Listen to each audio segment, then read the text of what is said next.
पशुपालक साथियों, आपका अपने YouTube चैनल पर स्वागत है, जिसका मुख्य उद्देश्य है पशुपालक का ज्ञानवर्धन और पशुधन का उत्थान। आज इस भाग 2 के अंदर पशुओं के लगने वाले चीचड़ का अंग्रेजी इलाज की बात करेंगे। कौन कौन सी दवाइयाँ प्रभावी है उन पे। पशुपालक साथियों, 2 बातों का ध्यान आपको होना बहुत ज़रूरी है, क्योंकि जो ये गलतियाँ होती है ये बड़ी घातक है। वो 2 बातें क्या है? सबसे पहला पेस्टिसाइड मतलब कीड़े मार दवाई, और दूसरा पशुओं की दवाइयाँ वेटनरी मेडिसिन। इन दोनों दवाइयों की क्लियर व्याख्या नहीं है, लेकिन मोटा मोटा ये देखा जाता है कि जो दवाइयाँ खेती बाड़ी में खूब यूज होती है और बाहर से लगाई जाती है पशुओं के, उनको हम पेस्टिसाइड कीड़े मार दवाई के अंदर रखते हैं, और जो दवाइयाँ अंदर के कीड़ों को मारती है या फिर इंजेक्शन या गोली के थ्रू पशु को दी जाती है, उनको हम पशुओं की दवाइयों में शामिल करते हैं। मोटा मोटा जो ये पेस्टिसाइड है, इसको 4 कैटेगरी में बांटा गया है। पहला कि ये नेचुरल है या सिंथेटिक है, मतलब किस सोर्स से आया है। दूसरा कि ये किस स्टेज पे काम करता है, ये अंडों को मारता है, ये लार्वा को मारता है, ये निम्फ को मारता है, या ये अडल्ट कीड़े को या अडल्ट टिक्स को मारता है। तीसरा, ये किस तरह के कीड़े को मारता है, पेट के अंदर वाले कीड़े को मारता है, शरीर के बाहर वाले कीड़ों को मारता है, या दोनों को मारता है। चौथा, ये किस प्रकार के कीड़ों को मारता है। अगर ये केवल कीट पतंगों को मारता है तो उसको हम इंसेक्टिसाइड कहते हैं। अगर वो माइट्स और चीचड़ को मारता है उसको हम अकेरीसाइड कहते हैं। अगर वो केवल चीचड़ को मारता है हम उसको टिकीसाइड्स कहते हैं। अगर वो जूं को मारता है तो हम उसको लाउसिसाइड कहते हैं। पशुपालक साथियों, जिस तरह फल फ्रूट्स एक बहुत बड़ा समूह है और उसके अंदर अलग अलग तरह के फल होते हैं, जैसे बनाना है, आपका आम है, अमरूद है, संतरा है, और इनके अंदर भी अलग अलग किस्में होती है, जैसे आपका किन्नू है, माल्टा है, संतरा है। आम में अगर हम बात करें तो आपका दशहरी है, लंगड़ा है, सफ़ेदा है या अल्फांसो है। ठीक उसी तरह ये जो पेस्टिसाइड की जो कैटेगरी है, ये 8 प्रकार की होती है। सबसे पहला 1940 के अंदर आई ऑर्गेनोक्लोराइड्स। आपने डीडीटी और लिंडेन का नाम तो खूब सुना होगा। ये ऑर्गेनोक्लोरिन सी है, लेकिन ये अब पूर्णतया बैन होगी लगभग सभी देशों से, क्योंकि ये पक्षियों के लिए और मछलियों के लिए और उसके बाद में जो हमारी खाद्य श्रृंखला है उसके अंदर जमा होती थी, जिसका आदमियों को भी नुकसान होता था। फिर 1950 के अंदर दूसरा ग्रुप आया जिसको बोलते हैं ऑर्गेनोफॉस्फेट्स। क्लोरपाइरीफॉस और मेलाथियोन, ये 2 नाम आपने खूब सुने होंगे और खेती में खूब इस्तेमाल किए होंगे। ये ऑर्गेनोफॉस्फेट्स हैं, लेकिन ये पक्षियों के लिए, मछलियों के लिए तो खतरनाक है, लेकिन ये खाद्य श्रृंखला में नहीं आने की वजह से मनुष्य के लिए उतने खतरनाक नहीं है जितना डीडीटी और लिंडेन थे। ऑर्गेनोफॉस्फेट्स पानी में ज़्यादा नहीं घुलते, इसलिए इनको तेल के साथ मिला के इमल्शन बनाते हैं। इसलिए इनकी ज़्यादातर जो दवाइयाँ बाजार में आती है वो दवाइयाँ पोर ऑन मतलब जो रीढ़ की हड्डी के ऊपर लगाने वाली दवाइयाँ हैं, उस रूप में आती है। तीसरा ग्रुप भी 1950 में आया, उसको हम कार्बामेट्स बोलते हैं। उसमें भी आपने कार्बारिल और प्रोपोक्सर नाम खूब सुना होगा। और कार्बामेट और जो ऑर्गेनोफॉस्फेट्स है, ये दोनों एक जैसे से ही कार्य करते हैं। चौथा ग्रुप जिसको एमिडीन्स बोलते हैं, वो 1960 में आया। ये केवल और केवल चीचड़ों के ऊपर प्रभावी था। उससे पहले वाले जो दवाइयाँ थी वो चीचड़ को भी मारती थी और वो इंसेक्ट कीड़ों को भी मारती थी, मतलब मच्छर मक्खी इनको भी मारती थी। इसमें जो एक नाम जो हर पशुपालक की जुबान पे शायद होगा, उसको अमिटराज बोलते हैं। उसके बाद 5वां ग्रुप 1970 में आया, जिसको सिंथेटिक पायरेथ्रोइड्स बोलते हैं। उसके अंदर अलग अलग तरह की दवाइयाँ आई, लेकिन सबसे पहली जो इस्तेमाल दवाई हुई उसको 3rd जनरेशन बोलते हैं, वो थी परमेथ्रिन। कीचड़ मारने के लिए जो साबुन का इस्तेमाल आप करते हो उसमें परमेथ्रिन ही होता है। उसके बाद 4th जनरेशन पायरेथ्रोइड्स आए, जिसके अंदर आपका फ्लूमेथ्रिन, डेल्टामेथ्रिन और साइपरमेथ्रिन।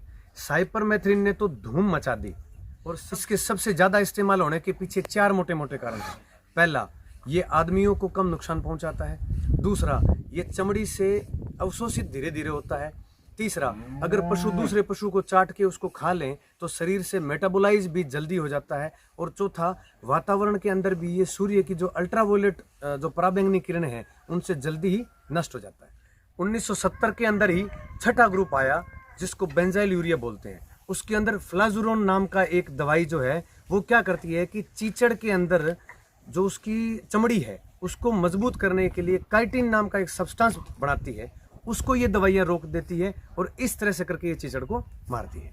1990 में 7वां ग्रुप आया जिसको फिनाइल पैराजोल्स बोलते हैं, और उसमें सबसे बढ़िया जो दवाई है जो आज भी यूज हो रही है उसको फिप्रोनिल बोलते हैं। ये दवाई भी जो रीढ़ की हड्डी के ऊपर लगाने वाली दवाई है उस प्रिपरेशन में काम आती है, क्योंकि ये क्या करती है कि शरीर की जो पसीने बनाने वाली ग्रंथियां हैं उनके साथ जुड़ जाती है। धीरे धीरे इस दवाई का शरीर से प्रसार होता रहता है और जो जो संपर्क में चीचड़ आते हैं वो मरते जाते हैं। 2010 के अंदर 8वां ग्रुप जिसको आइसोक्साजोलिन कहते हैं वो भी बाजार में आ गया, लेकिन इसका उपयोग अभी तक बड़े पशुओं में नहीं किया गया। जो छोटे पशु हैं जैसे कुत्ता है, बिल्ली है, इनके अंदर इसका इस्तेमाल किया जा रहा है। पशुपालक साथियों, मैं एक बार फिर आपसे अनुरोध करता हूं कि ये एक तरह के जहर हैं, इसलिए इनका प्रयोग करने से पहले आप अपने नज़दीकी पशु चिकित्सक से सलाह ज़रूर लें, क्योंकि इसके अंदर बहुत सारी बारीकियों से देखा जाता है और वो बारीकियां आपको पता नहीं होता, और इन बारीकियों को नज़रअंदाज करना पशु के लिए जान पे बन पड़ता है, मालिक का आर्थिक नुकसान होता है और देश के दुग्ध उत्पादन में कमी आती है। इसलिए आप द्वारा की गई एक छोटी सी भूल पूरे देश पे भारी पड़ती है। मैं आपको डरा नहीं रहा हूँ, मैं आपको 4-5 फैक्ट्स बता रहा हूँ। जैसे नंबर 1, डीडीटी और लिंडेन जो है वो परमेथ्रिन, साइपरमेथ्रिन, फ्लूमेथ्रिन और डेल्टामेथ्रिन इनके साथ क्रॉस रिएक्शन दिखाती है। क्रॉस रिएक्शन का मतलब क्या है कि अगर जो डीडीटी से नहीं मरा, क्योंकि डीडीटी का काम भी उसी तरीके से काम करती है जिस तरीके से साइपरमेथ्रिन काम करती है, तो दोनों एक तरीके से काम करने की वजह से एक दवाई अगर चिचड़ों पे काम नहीं करती तो उसी जैसा काम करने वाली दवाई भी चिचड़ों पे काम नहीं करेगी। तो आप सीधा अगर बाजार से उठा के ले आओगे तो आप दोनों दवाई का इस्तेमाल कर दोगे, लेकिन आपके पशुओं के चिचड़ अभी भी नहीं मरेंगे। दूसरा, ऑर्गेनोफॉस्फेट्स और एमिडीन्स, ये दोनों ग्रुप जो हैं इनकी दवाइयों के एंटीडोट भी बाजार में उपलब्ध है। एंटीडोट मतलब अगर दवाई ज़्यादा लग गई, अगर पशु में कोई हानिकारक प्रभाव आने लग गए, तो दूसरी दवाइयाँ भी है जिनको लगाने से पशु को बचाया जा सकता है। तो आप कौन सी दवाई इस्तेमाल करेंगे वो भी इन्हीं चीज़ों पर निर्भर करता है। तीसरा, कुछ घरों के अंदर अगर केवल चिचड़ मारने के लिए दवाई इस्तेमाल करनी है तो आप उसमें अमितराज का इस्तेमाल कर सकते हैं, लेकिन अगर आपको चिचड़ के साथ जूं, मक्खी और अन्य कीड़े भी मारने हैं तो ऐसी स्थिति में आपको ब्रॉड स्पेक्ट्रम दवाई, मतलब जो कई कीड़ों को एक साथ मारती है, उसका इस्तेमाल करना पड़ेगा। चौथा, पशु डॉक्टर आपको ये बताएगा कि आपके लिए कौन सी दवाई ज़्यादा अच्छी रहेगी। जैसे बाजार के अंदर सभी तरह की दवाइयाँ उपलब्ध हैं, जैसे कुछ दवाइयाँ जो पानी के अंदर घोल के लगाई जाती है, कुछ दवाइयाँ जो रीढ़ की हड्डी के ऊपर लगाई जाती है, कुछ दवाइयाँ जो इंजेक्शन के तौर पे लगाई जाती है, लेकिन इनके दाम अलग अलग हैं। अब ये पशु मालिक के ऊपर निर्भर करता है कि उसको किस तरह की दवाई इस्तेमाल करनी है। जैसे अगर किसी पशु मालिक के पास पशु कम है और समय बहुत ज़्यादा है तो वो पानी में घोल के लगाने वाली दवाई है उसका इस्तेमाल कर लें। अगर जहाँ नंबर ऑफ पशु ज़्यादा है और हमारे पास लेबर कम है, समय कम है, तो ऐसी स्थिति में हम इंजेक्शन भी लगवा सकते हैं। कई बार पशुपालक साथियों का ये उल्हना सा रहता है कि साहब हमने वो दवाई लगाई थी लेकिन चीचड़ जो है वो मरे नहीं। उसके पीछे कारण ये है कि जो दवाइयाँ हम लगाते हैं, एक तरह से आप ये समझो कि जैसे डिओड्रेंट या परफ्यूम लगाते हैं, क्या मैंने आज जो डिओड्रेंट लगाया क्या वो 7 दिन तक काम करेगा? नहीं ना। ठीक उसी तरह इन दवाइयों को आप एक रेगुलर इंटरवल में कुछ समय के अंतराल के बाद दोबारा लगाना पड़ेगा, तो इसीलिए आपको डॉक्टर की सलाह की सख्त ज़रूरत पड़ती है। ये दवाइयाँ कई रूप में आती है, जैसे कान में जो छल्ला लगता है, कुछ कंपनियां ऐसे छल्ले बनाती है उसके अंदर ये दवाई होती है, तो वो दवाई धीरे धीरे रिलीज होती है। ऐसी दवाइयाँ ज़्यादातर बड़े पशुओं में इस्तेमाल होती है।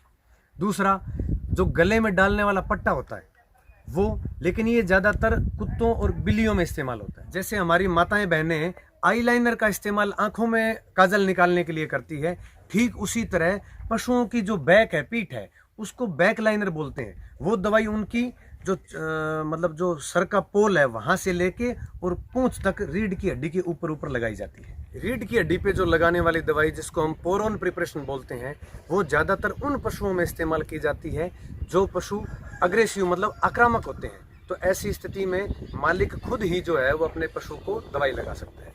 या फिर जो चैंपियन पशु होते हैं, जिनकी खूबसूरती पे कई बार इंजेक्शन लगाने से गांठें बन जाती है, तो वो ना बने, इसलिए इनका इस्तेमाल करते हैं। कुछ दवाइयाँ स्पॉट ऑन प्रिपरेशन नाम से आती है। आपने देखा होगा जब घरों में हमारे बच्चों को मच्छर या मक्खी काटते हैं तो हम क्या करते हैं कि एक लिक्विड दवाई आती है, वो एक बूंद यहाँ, एक बूंद यहाँ, एक बूंद यहाँ पीछे लगा देते हैं, ताकि वो दवाई उड़ती रहती है और मच्छर मक्खी नज़दीक नहीं आती।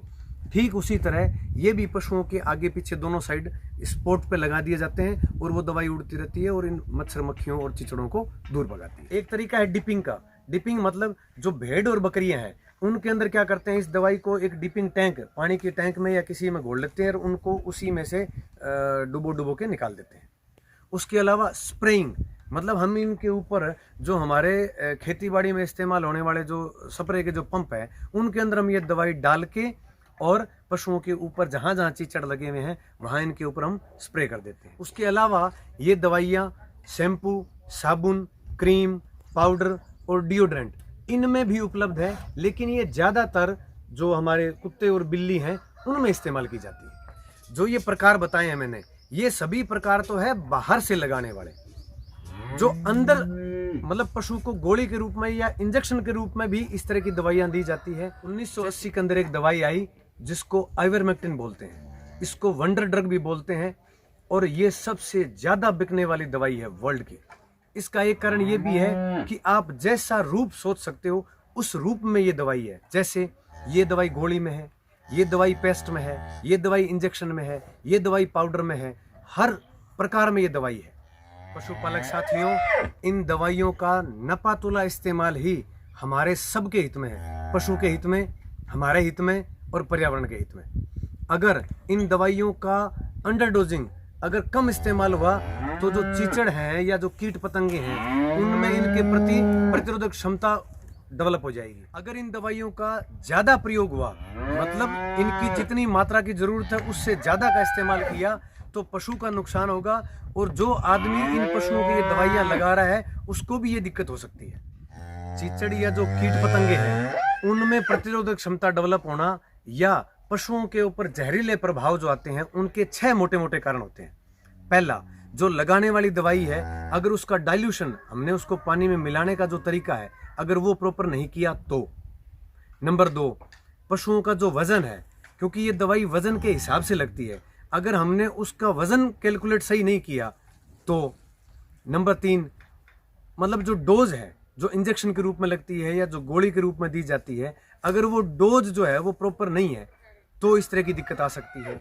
चौथा, जो कई बार क्या है कि पिछले साल की जो बची दवाई है या जो एक्सपायर्ड दवाई है जो मिट्टी में या धूप में पड़ी है उनको इस्तेमाल करने से, क्योंकि उनकी धूप में रखने की वजह से पोटेंशियल भी दिक्कत करती है। 5वां, चीचड़, मक्खी और जूं, ये एक सभी पशुपालकों की प्रॉब्लम है, इसलिए जो मार्केट के अंदर बेचने वाले हैं उनको भी पता है कि इस तरह की दवाइयाँ तो लोग लेके जाएंगे ही जाएंगे।